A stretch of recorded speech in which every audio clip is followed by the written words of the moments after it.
You are listening to listener-supported Elisha's Space podcast, where we discuss mental health awareness issues and faith. Do you often feel like your things are everywhere in stacks, piles, or disarray and aren't sure how to get things in proper order? Our special guest today, Michelle Rosen, is a certified professional organizer and owner of Hop To It Organizers, LLC. She is here today to give us some tips on how we can get our things better organized and in its proper place. So let us get started. Thank you for contacting and being with us today, audience. This is Elisha Lee, your mental health counselor from Elisha Space Podcast. And today I have the wonderful privilege of welcoming Michelle Rosen from Hop To It Organizers with us today. A lot of times when we're dealing with, or when I have clientele come in that are dealing with depression, anxiety, and trauma. And there's so many different categories that could fall into that. It's not uncommon to come into their space or for me to see their space, especially if we're virtual. And they may do like a side swipe of the room, or I'm sitting down and they're sitting down, and I look behind them. And when I look behind them, I can see piles of different things. And the first thing I want to mention to them and tell them is, first of all, don't be embarrassed. But it's not uncommon because when you're going through depression and anxiety, a lot of times what you're feeling on the inside is protracted on what's going on the outside of you. So it's not uncommon if someone is dealing with depression, if maybe they're feeling like, if they're feeling sad and things, they may not want to do grooming in the morning. So getting out of the bed is just the best they can do. And, you want to honor where you are, but sometimes as you go through the healing journey, it can become very, very difficult. And it can kind of be overwhelming once your eyes open up more and you're like, okay, this is a lot. So I asked Michelle to kind of come on from Hop To It Organizers. She is a professional organizer, just to kind of give some tips and to talk about what things you can do and how her organization could potentially help and assist you. So, Michelle, thank you for joining Elisha Space and welcome. We're so glad that you're with us today. Elisha, thank you so much for having me on your podcast. I am very honored to be a part of it and appreciate it very much. We're just kind of wondering, how did you get started doing this? What led you to becoming a professional organizer? Well, I've always been helping in a kind of a helping profession or a helping mindset my whole life, actually. I was the one who friends would come and ask them to help solve problems. I majored in psychology in college and first ran daycare center for 10 years. I bet you got some interesting stories Very around that daycare center. Oh my interesting. goodness. Oh, yes. And I love children and families. But I really wasn't making the money that I wanted to make there. And yeah, Yeah, that also affects things exactly. too, I was right? giving a lot of myself, and I knew I could do more. So it kind of grew out of that after 10 years. And so I decided, what should I do next? So I kind of reinvented myself and became a software engineer. Wow. Yes. Right. And so I went back to school, and I really loved that. For about 15 years, there was a lot of men in that industry, and so so hmm I kind of was one of the few women there, and I found that to be very challenging. And I enjoyed doing the software, the coding, and I always thought about who the end user was who was using, my code. And kind of after a rocky time in, when mergers would happen and things like that, I lost my job like 4 times, through layoffs. And That's so tough.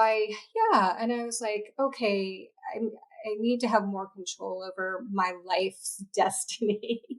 And I kind of did some Mm-hmm. searching around. What was there for me? What was my right fit? How can I give back even more? I felt in software, I felt kind of distanced from, the person I was actually helping. So I needed that Mm-hmm. connection there in my life.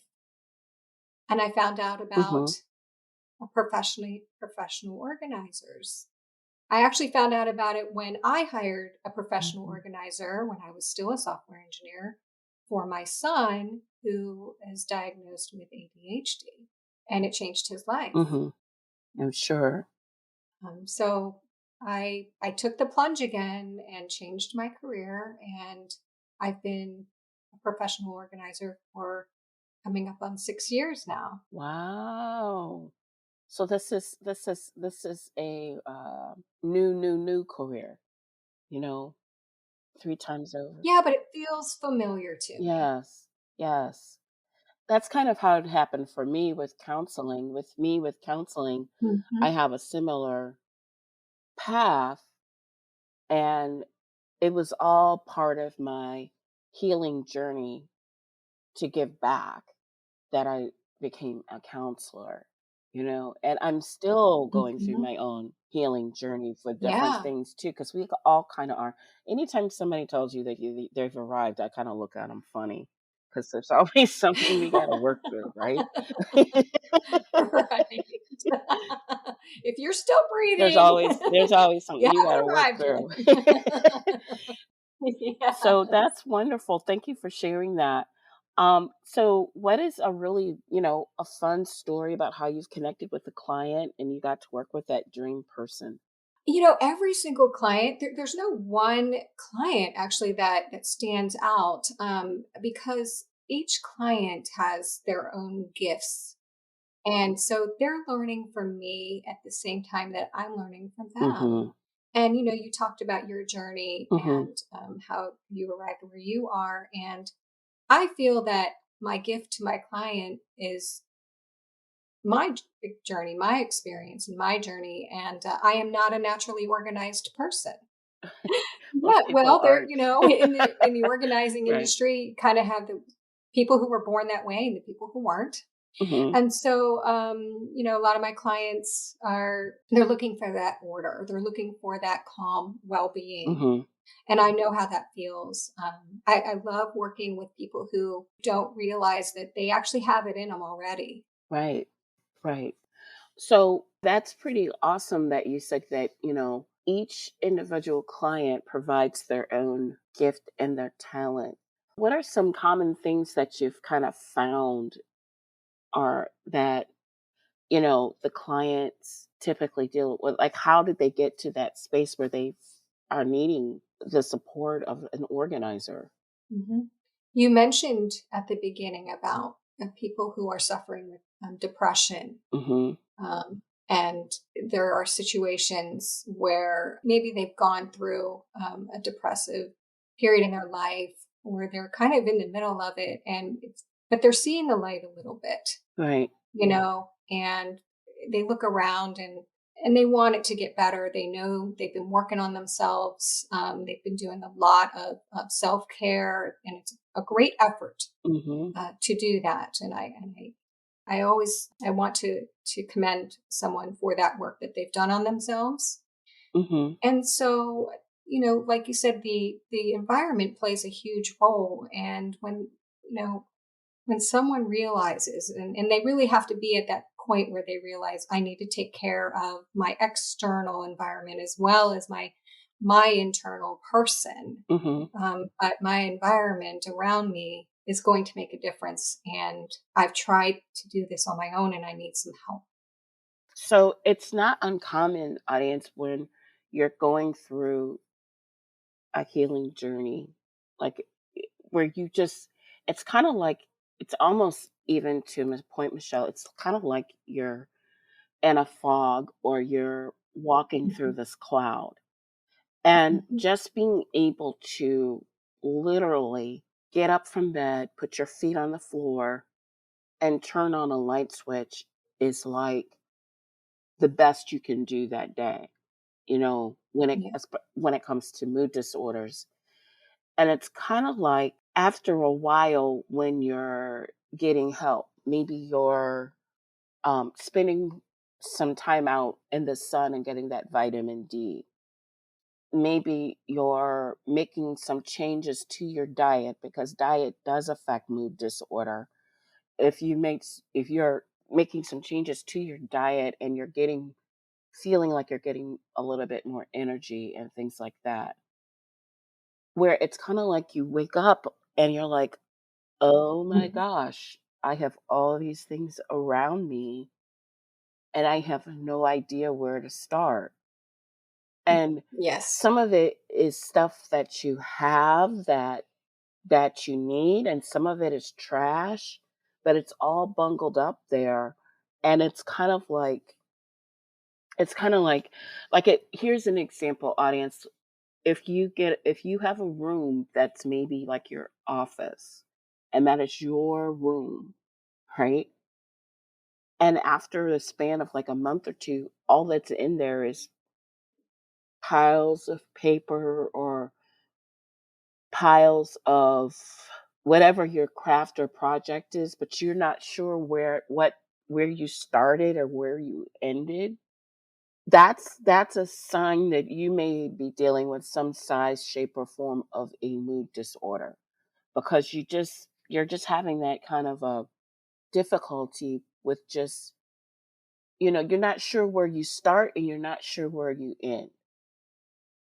And that's nothing. Let me add this too, and I think, Michelle, you would agree with me. That's nothing to be ashamed of, and that's nothing to be embarrassed about. That's just where you are. Yes. The first step is self-awareness and seeing, okay, I am in this situation. How do I get out? But sometimes the problem can be so, I don't want to say the problem is so huge, even though I just said that, but sometimes it can be so overwhelming because you just don't know where to start. And a lot of times when we are so overwhelmed, when we don't know where we start, you know what we do? We do absolutely nothing. Mhm.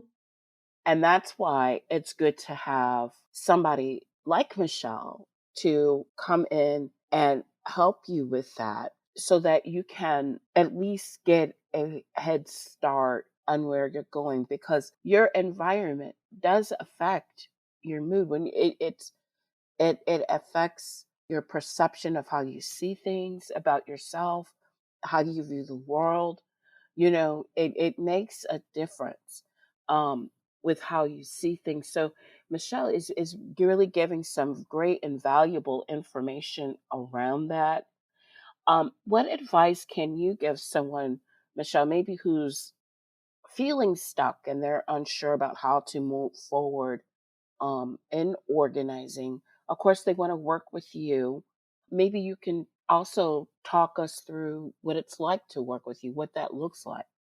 I mean, I think the first step is to, like what you just said, to forgive yourself, Mm-hmm. and to realize you're human Right. and not perfect, and it's okay. Mm-hmm. And and sometimes that takes some practice because we are used to beating ourselves up, many of us. Right. So so we are, most of us are do that. And so I think the first step is really just acknowledging your outlook, your to um, you know try to look at things in a positive way. Talk to yourself in your inner voice in a positive way. Mm-hmm. Sometimes I say to clients, if you catch yourself saying something negative, one thing, say 7 to 12 positive things back, That's good. because it takes that many positives. Mm-hmm. Negative is very powerful. Mm-hmm. Um, our minds are predisposed to that negative. I Um, love that because self-talk is so powerful. right, Affirmations are so powerful, right.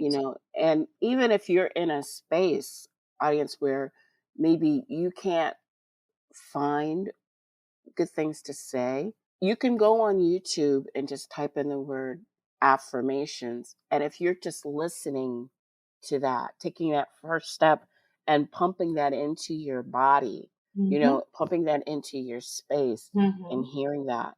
Um, Another really good thing to do. I'm sorry that I'm taking so No, much, no, but I it's get fine. this is my wheelhouse. I just want Yes.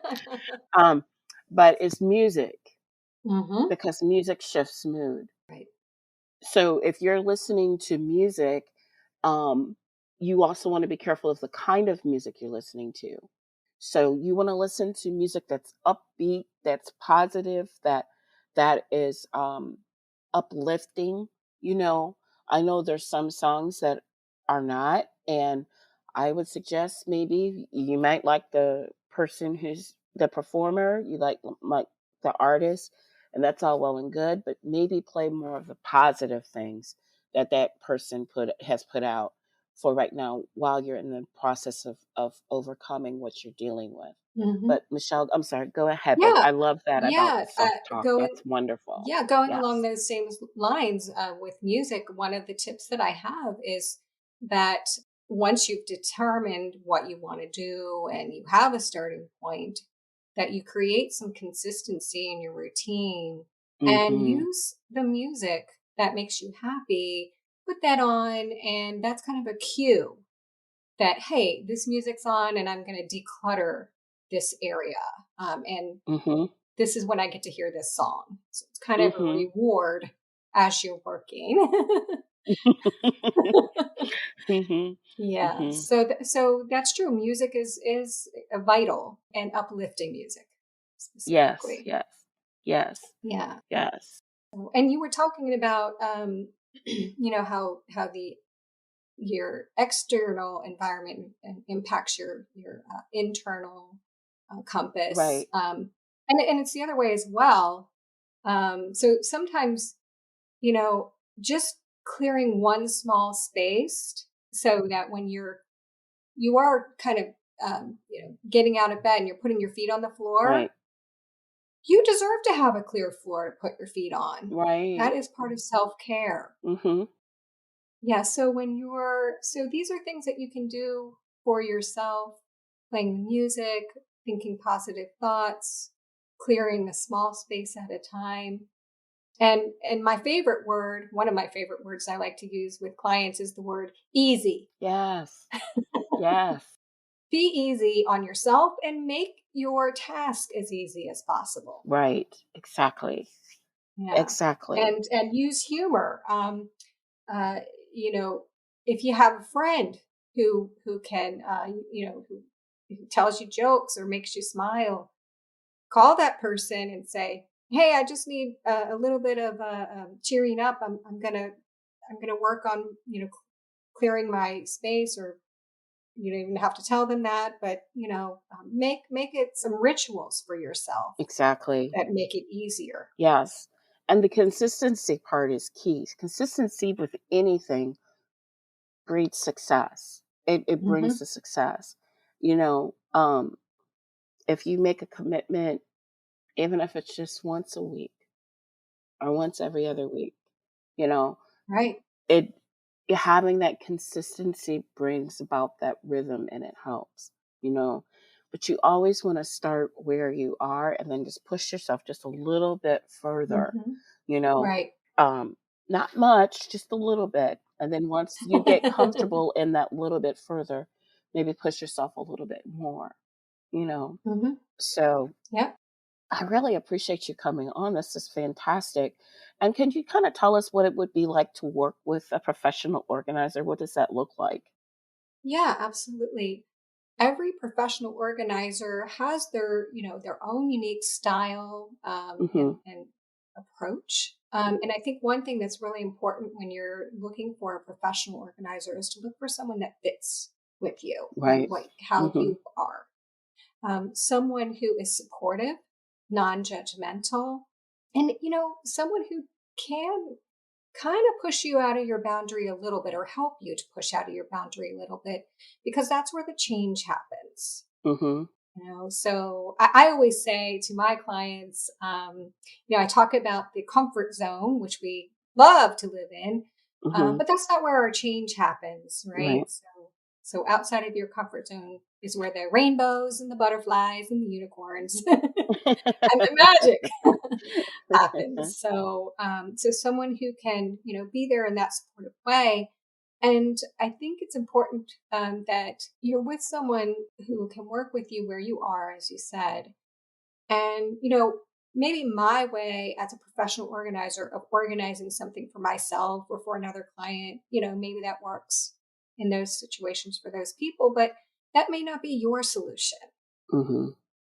And so someone who, does not impose their solution, I mean, it might work, but, someone who's open-minded, there's all different kinds of organizing, and there's no one right way Mm-hmm. to organize or to declutter. There are many different ways. And so someone who can help you explore those and give you those tools.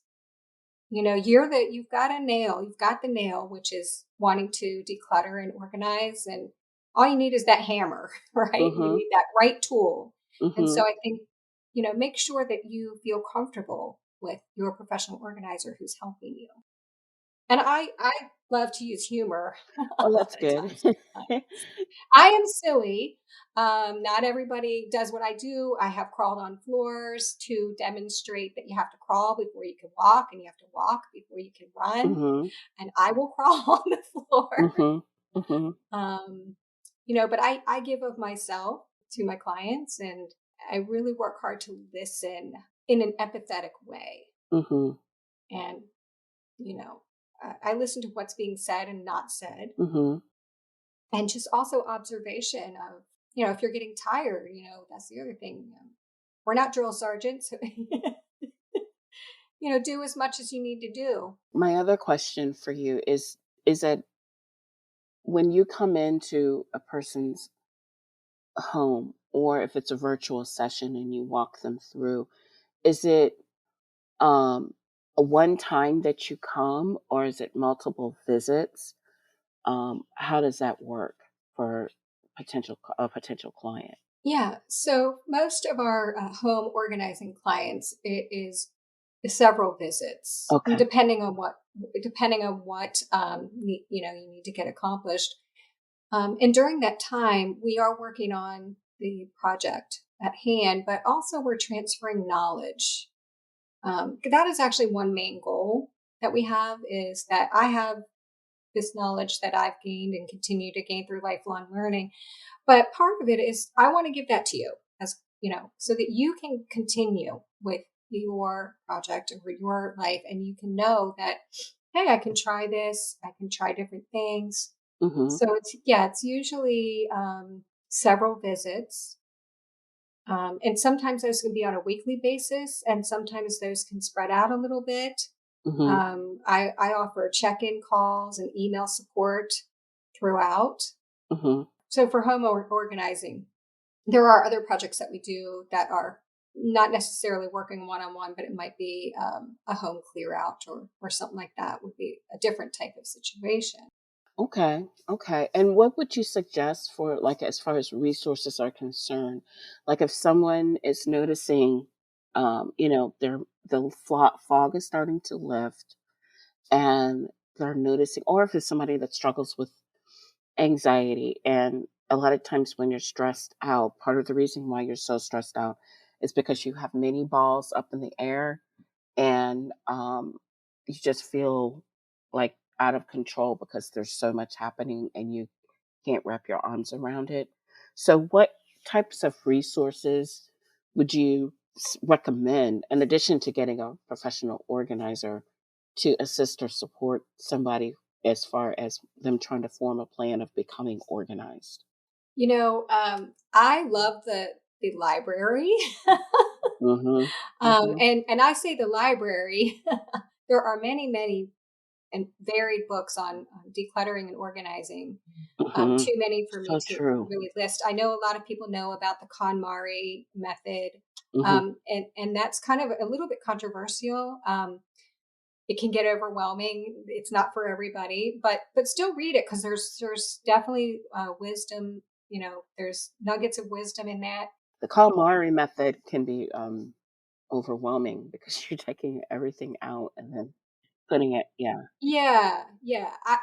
if somebody wants to try that, I can help them with a modified Okay. KonMari Okay. method. Okay. So audience, and just in case, the KonMari method, and Michelle, you can please jump in. The KonMari method is you take everything out, you put it in one big pile, and then you organize it. And there's steps to it. Yes. So, so it's not everything at one time, but Right. if so, I think you go by category, and part of the reason that she has that technique is so you can kind of see everything that you have, and it is a nice visual cue of, do I really need um, five hammers, or Right. That's so um, true. That's so yeah. true. So Hmm. there are some benefits, but it can be overwhelming if you're already overwhelmed. Hmm. Might not want to try that technique, but it is good to know it's out there. Yeah, that is good. Yes.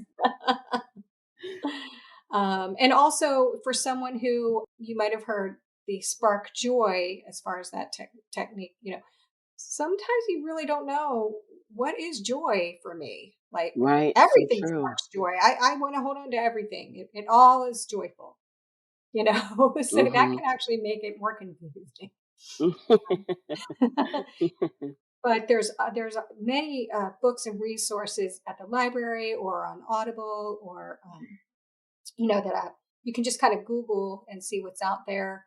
I think for paper organization, Getting Things Done by David Allen is a great resource.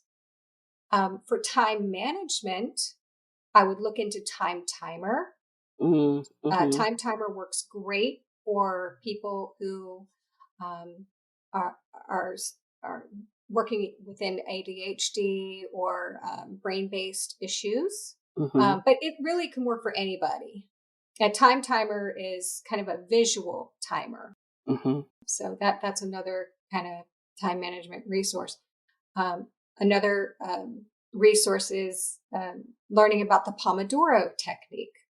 I use that a lot with clients, and that helps you break down your process into kind of smaller time chunks to get something done. Well, thank you for these amazing resources. Man, this is awesome. This is awesome. Excuse me, I'm getting over a cold. So I wanted to also ask you, if somebody wants to get in contact with you, how can they, or learn more about what you do? How can they reach out to you? You can go to my website, which is www.hoptoitorganizers.com, or you can email me at michelle@hoptoitorganizers.com, or you can call me at 443-741-2575. Well, Michelle, thank you so much for joining us. Just so that, because this podcast goes um, out throughout the country, actually, it goes out worldwide.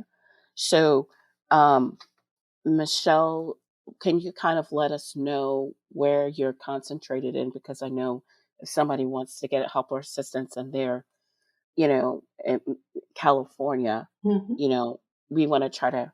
So, could you share with us where you primarily do your business at? Yes. So for in person organizing, we are located in the central Maryland region.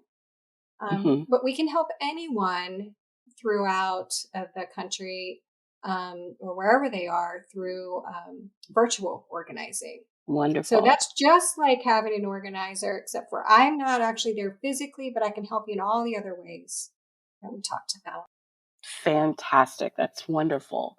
So, audience, I will have in the introduction and also in the description, you will see the Michelle's information as well as her bio. And then if you'd like to reach out to her. And as I've had other people on the show before, I know Michelle personally. I know the type of person she is. She's an ethical um, person. She goes out of her way to make sure that when she gives her word, that she follows through. And I do not have anyone on this show who, aren't who I don't believe is not going to treat my audience well.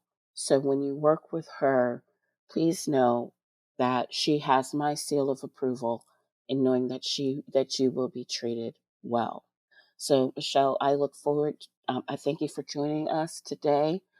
I look forward to us doing future projects together.